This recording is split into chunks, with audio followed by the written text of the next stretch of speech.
30% कम है, 30% का फ्रैक्शन क्या होगा? 3/10 होगा। और 137.5% जो दिया है, ध्यान समझिएगा, क्या हम इसको ऐसे नहीं लिख सकते हैं 137 सही 1/2%? बात तो वही हुआ, 1/2 का फ्रैक्शन करेंगे बाय सर। अब ध्यान दीजिएगा, बाय 100% प्लस 37 होल 1/2%, 100% का फ्रैक्शन 1 हो जाएगा, और 37 होल 1/2 का फ्रैक्शन कितना होता है? 3/8। तो ये आया कितना? 11/8। करना कुछ नहीं, B/C लिख लेते हैं। कह रहा है कि B की आई C की आई से 137.5% अधिक है, मतलब अगर C की आई 8 है, C की आई भाई कितना है? 8 है, तो इसका 11 अधिक होगा B। C आपका कितना होगा? 8 हो गया, तो 11 अधिक अगर B होगा तो कितना हो जाएगा? B 19। अरे भाई 8 है C, उसका 11 अधिक इसमें 11 जब ऐड करेंगे तो B कितना आ जाएगा? 19 आ जाएगा, 19 आएगा ना। अब ध्यान दीजिए, कह रहा है A की आय B की आय से 30% कम है, मतलब कि B की आय कितना है? B10 है ना। देखिएगा कितना कम है? 30% कम है ना, तो कितना हो जाएगा? 7 हो जाएगा, हो जाएगा ना 7। अरे भाई 30% कम। आप देखो ये रेशियो बना A/B/C का। करना इसमें क्या होता है, यहाँ भी 19 है, यहाँ भी आपका 10। हमको इसको सिमिलर बनाना, सेम बनाना है, ऐसे नंबर से मल्टीप्लाई किया जाए इसमें कि ये वैल्यू जो है B की, जैसे मैं मेरी बात सुन लो, अगर मान लो B 2 है और 3 है, तो हमको B को सेम बनाना है, यहाँ ऊपर भी सेम बनाना है, नीचे भी डाटा सेम बनाना है। तो हम इसमें अगर 3 से मल्टीप्लाई कर दें, इसमें 2 से मल्टीप्लाई कर दें, तो B की वैल्यू 6 आ जाएगी? नहीं आ जाएगी? आ जाएगी। अब ध्यान समझो, अगर मान लो लिखा रहे A/B/C, ये है 2, ये है 5 और ये है 4, ध्यान समझना, और ये है 3। देखो तो हम क्या करेंगे, इसको सेम बनाना है। अरे भाई सेम बनाना है ना B को, तो यहाँ पे 5 दिया, यहाँ पे 4 दिया है, इनका क्या कर देंगे? मल्टीप्लिकेशन कर देंगे, तो कितना होगा? 20 होगा ना। हमको 20 बनाने के इसमें 4 से कर देंगे और इसमें 5 से कर देंगे, और जब हम इसमें 4 से मल्टीप्लाई करेंगे तब हम इसमें 4 से करेंगे, इसमें भी 4 से करेंगे। क्यों? क्योंकि वैल्यू क्या हो जाएगी? चेंज हो जाएगी। A की वैल्यू आ जाएगा 8, B की वैल्यू कितना आ जाएगा? 20, और C की वैल्यू कितना आ जाएगा? 12। ये आपका रेशियो बन जाएगा।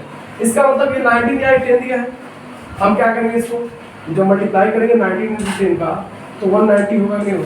इसका मतलब हम इसमें 10 से मल्टीप्लाई कर देंगे और इसमें किससे? 19 से।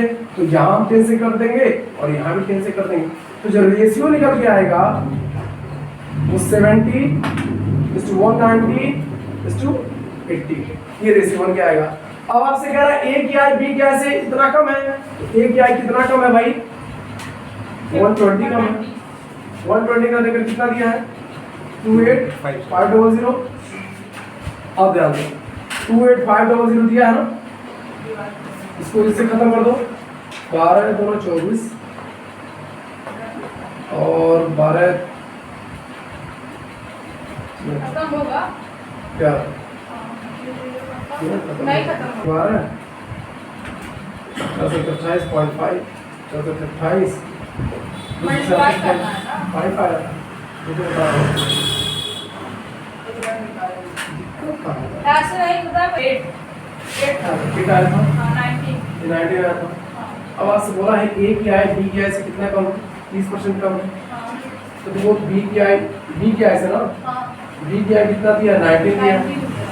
ऐसे समझो, अगर आपका B 19 है, B आपका 17 है, तो B आपका कितना है? यहाँ पे 10 दिया हुआ है, और 10 ना देकर 19 दिया हुआ है, इसमें किससे मल्टीप्लाई करेंगे? 19 आ जाए, तो 19/10 से। तो हम A में किससे मल्टीप्लाई करेंगे? 19/10 से मल्टीप्लाई करेंगे, तो 133 बटा 10 आ जाएगा। क्या समझिएगा? पॉइंट में वो आ जाएगा। इसको हम लिख सकते हैं 13.3:19:8। अब देखो B कितना कम है? ये 5.7 5.7। हाँ 5.7 कम है ये,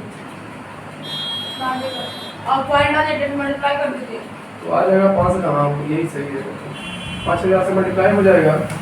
तो C की आय आपसे पूछेगा तो आप इसमें 5000 से मल्टीप्लाई करेंगे, ऐसा ही आपका अभी आप दोनों बता दो। एक मोमेंट ऐसा आएगा कि आप ये सोचेंगे यार ये बहुत बोरियत हुआ है, अभी पढ़ने आप मत छूट जाएंगे, पढ़ना नहीं। इससे बेहतर हम कुछ और ही कर लेंगे। आप कुछ भी करेंगे ना अंत में रास्ता घूम फिर के नहीं आएगा। इधर you have all options if you want to job in private sector और if you want to government job तो यहाँ पर इसके बिना कल्याण ही नहीं होगा, तो आपको इस पर काम करना ही पड़ेगा। तो ध्यान दिया हम ए टू बी इस टू सी ऐसे बना लेते हैं। अब कह रहा सी क्या है 137.5% अधिक है भाई, बी क्या है जो है सी क्या है से 137.5% अधिक है ना, 137 होल 1/2% लिख देंगे इसको, ये हो जाएगा 100% प्लस 37 होल 1/2%। इसका ये 1 हो गया, ये 3/8 है, सॉल्व करेंगे तो 1/8 आएगा। तो मतलब आपका सी आपका 8 है और 8 का 137 होल 1.5% कितना 11 ज्यादा है, तो 8 में जब हम 11 ऐड करें तो बी की वैल्यू कितना आ जाएगी 19 आ जाएगी। अब आपसे ये कह रहा है ए क्या है बी क्या है से 30% कम है, 30% का फ्रैक्शन क्या होगा ए क्या है बी क्या है से बी क्या है से 30% कम है, मैं 10 का 3 माइनस करूं तो 7 हो जाएगा, बट यहाँ बी क्या है 10 नहीं दिया है, ध्यान समझिएगा।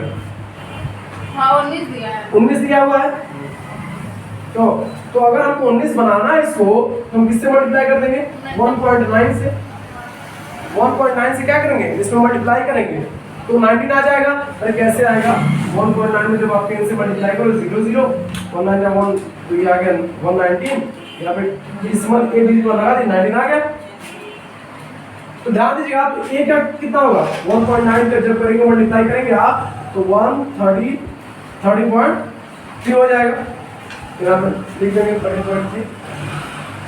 अब ध्यान दीजिएगा कह रहा है ए क्या है बी क्या है इससे 28,500 रुपए कम है, तो हम चेक करेंगे इसमें कितना कम है 5.7 में देखिए कितना दिया है 28500।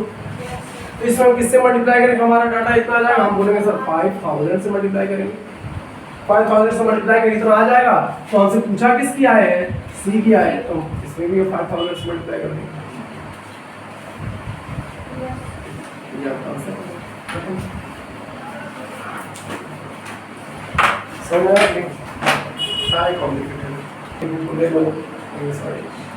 कह रहा है एक गांव में 30% लोग साक्षर हैं, ध्यान समझिएगा 3 मिनट से बताऊंगा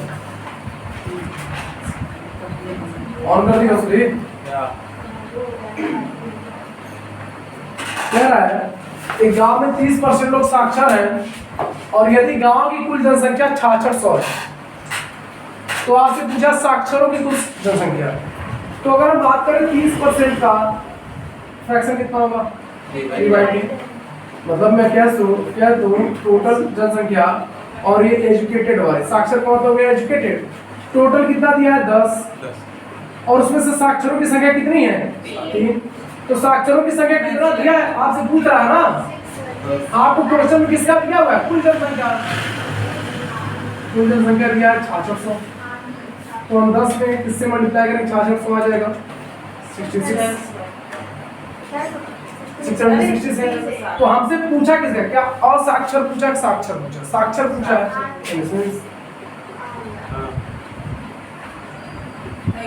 660 से मल्टीप्लाई कर देंगे तो 9080 आ जाएगा आंसर। दूसरा तरीका देख लीजिए,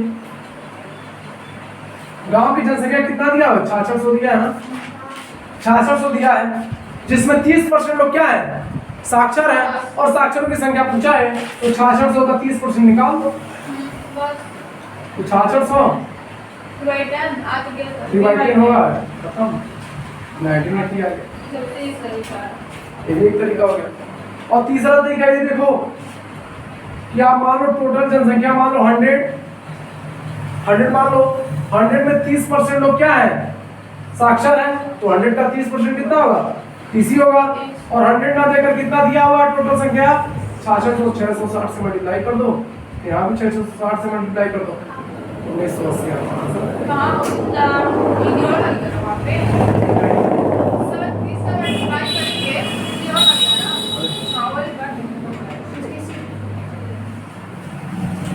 क्या आंसर आ जाएगा। नोट कर लीजिए फिर इसका दूसरा कह रहा है कि दो संख्या a तथा b इस प्रकार है कि a के 5% तथा b के 4% का योग मुझे कह रहा है ए के 5% तथा बी के 4% का योग। क्वेश्चन ये कह रहा है ए के 6% और बी के 8% के योग का 2/3 है। 2/3 का मतलब ऐसा 2/3 है किसका, ए के 6% का और बी के 8% के योग का। क्वेश्चन ये पूछा है। अब आपसे कह रहा है कि ए और बी का अनुपात बताइए। तो ध्यान दीजिएगा, परसेंटेज यहाँ है 5/100, बी इंटू 4/100, 2/3, ए इंटू 6/100 प्लस बी इंटू 8/100। अच्छा एक चीज नोटिस करिएगा, 100 इसमें कॉमन ले लीजिए, 100 इसमें कॉमन ले लीजिए, 100 खत्म नहीं हो जाएगा। अरे 100 इधर भी है, 100 इधर भी है, खत्म हो जाएगा। क्यों? नहीं तो ऐसे भी देख लो कि डिनोमिनेटर सेम है, 5a/100 प्लस 4b/100 होगा इक्वल टू